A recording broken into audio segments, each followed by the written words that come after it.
Hey VC, your Vicar of Vinyl with you again. How you doing? I'm doing pretty good myself. It is, what are we? It is Saturday, May 22nd, 2021. And I'm here to get in on and do a video for Steve Carlson in response to his, I just saw his video regarding his hashtag New Beginnings.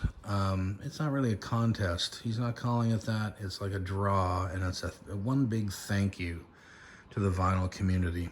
As we all know, Steve suffered, his home suffered an incredible flood a year ago, almost a year ago. Well, it was May 19th, I guess, and in 2020. And he lost so much. He lost most, if not all, of his record collection, 50 years of collecting records. And there was such a great, amazing outpouring of love and support and money and records and all the rest of it from the vinyl community to Steve, that he just wanted to say thank you. And I know that there's probably going to be a ton of videos done on this, and he's even said you don't even have to make a video. You can just make a comment and respond by making a comment and answer the questions that way. But I thought I'd do the video. I think unbelievable. I think there's like 7 or 8 different prizes that he's going to give away. Such a giving and humble and a sweet guy, amazing guy. So here I am. I'm going to do his video. His. I'm going to make a video for his drawing, and essentially all he wants us to do is show 4 or more, but at least 4 records and artists or whatever that you've been turned on to essentially by others, that were either gifted to you and they turned you on to something, or a friend. You could be a friend, it could be an older brother, it could be older sister, your parents, whatever it was, your uncles, aunts, just somebody who turned you on to something that got you into another genre or just opened your eyes musically. So here I am. I'm going to do this in a historical fashion. There's plenty, obviously, people that have influenced me and I've influenced them. And that has happened most of my life. So I'm going to go back to the beginning and do not the first. I've got 6 here. They're not in any kind of chronological order, although they are slightly. It's just that there's plenty more in the time period. I just picked 6 that influenced me, and I influenced them in ways. So the first thing, I was in drum corps. I'm a drummer, and I fell in love with drums because I started in drum corps. Well, late in 1978, I was 11 years old, just turned 11, and I was at I think it was a Christmas party, if I'm not mistaken, for a drum corps. And one of the older kids, they were choosing records to play, and I don't know who it was, I can't remember at this point, but somebody said, put on the new Rush record, Hemispheres. Well, this was the beginning for me. At 11 years old, there it is on the anthem. It is an original copy, original red vinyl from 1978. I don't even know how to begin to. This was the beginning for me. This blew my mind, and the very first track I heard was Circumstances, and that's the first track on side 2. I guess they just put it on side 2, and it just blew my head off. And I still love them today, and it opened up the entire world of prog rock to me. And from here, and Rush will always be close to my heart. Close to my heart. Oh my God, that's ridiculously funny. Although I'm probably the only one laughing at that. They will always be a part of me, and I adore Rush and other local heroes, not to mention Toronto. And this opened me up to Genesis and Yes and King Crimson and all things proggy goodness. And I can forever thank them. And drumming became the focal point for many years, and still is. But Neil Peart opened my eyes and my ears, and then on to Bill Bruford and Chester Thompson, and obviously Phil Collins drumming in the early Genesis years, and on and on and on. This was the beginning for me at 11. This really changed the way I approached listening to music. So there it is. That's the first one, Rush Hemispheres. All right. Now that was drum corps' influence. And number two, the second one is also a drum corps influence. And I must mention this because, pardon me, it did turn me on to another world of music. And we played, in drum corps, one of the songs that we played was Fantasy by Earth, Wind, and Fire. And it was off this record, All in All, of course. But, and I guess All in All is 1977, I think.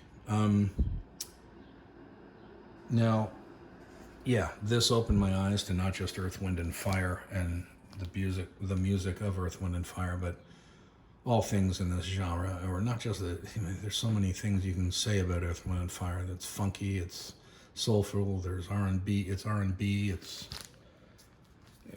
it opened my eyes to that. And thanks to drum corps, that introduced me to Earth, Wind, and Fire at a young age. And love them to this day. That's number two. All right. Now, getting into high school, being a young drummer. Actually, you know what? I'm gonna do that one fourth. The third one I'm going to do is I met a friend, and he's still a friend to this day. His name's Dan. Good, close friend.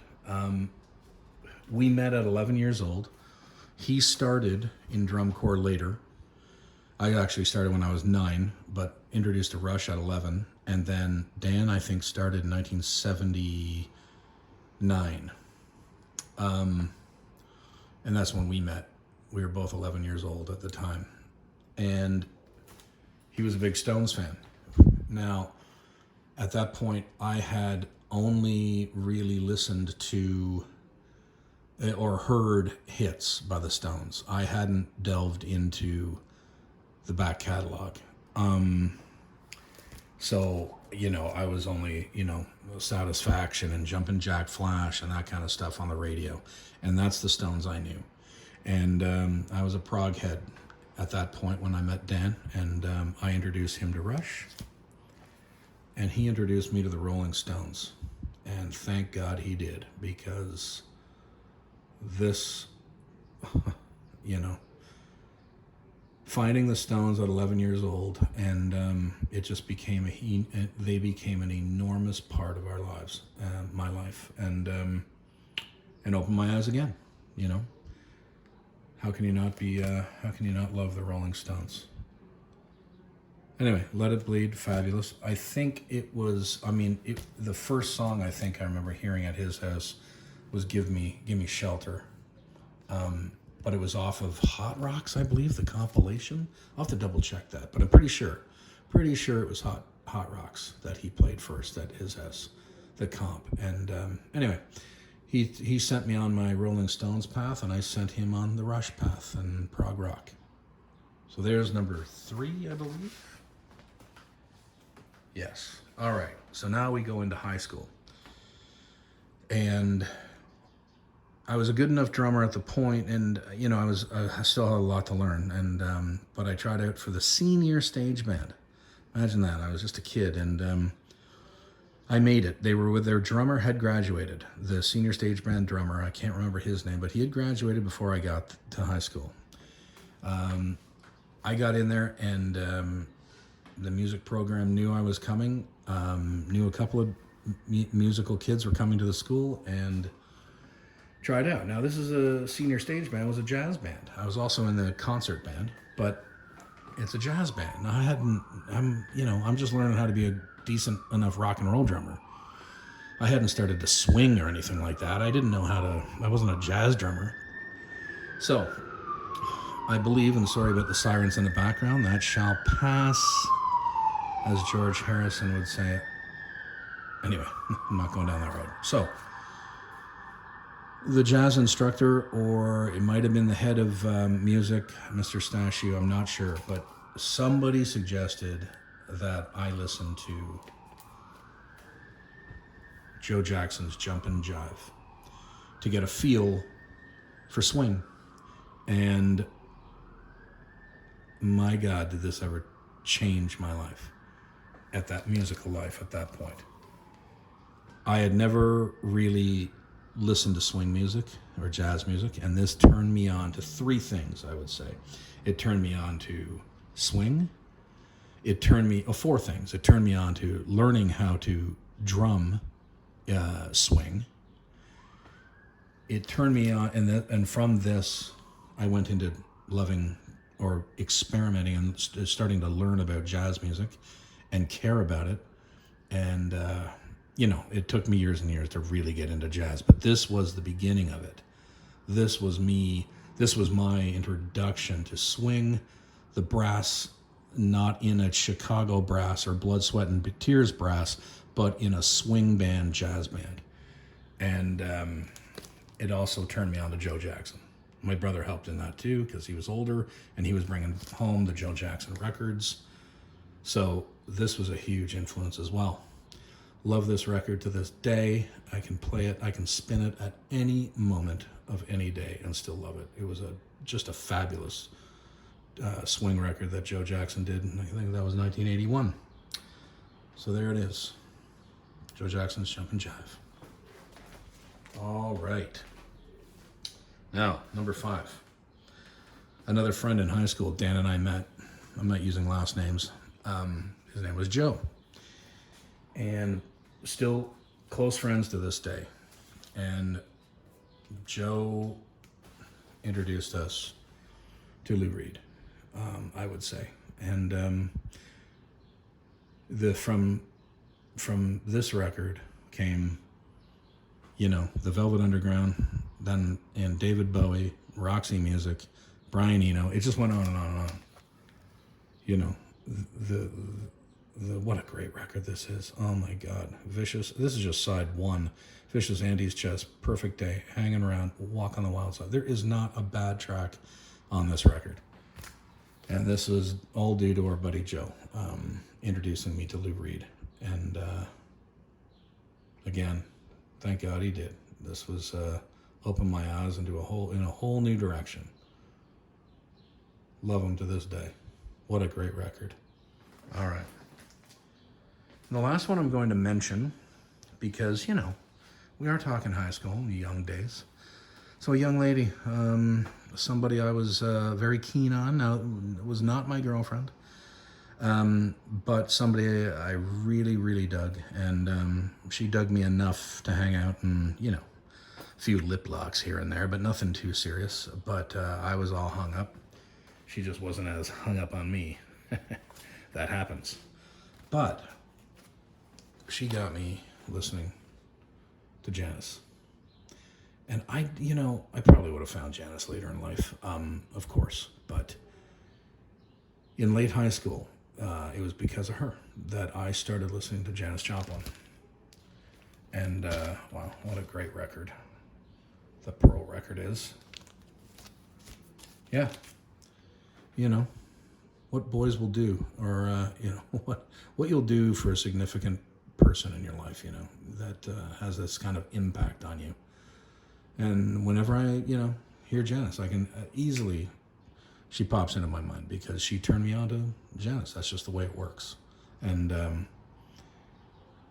again, thankfully she did. She was heavily into it. And I was happy to be listening to Janice at an early age. Fantastic. Unbelievable. Anyway, so that's my video for Steve Carlson. And again, amazing to see you back as and strong, Steve, and what a great attitude you have to suffer a massive loss like that in terms of your collection and damage to your house and everything else, and you just have a great attitude about it, and you inspire everyone. You certainly inspire me to definitely look a little bit more positively on life and not try to focus on the positive and not the negative, people. Vicar of Vinyl is out of here.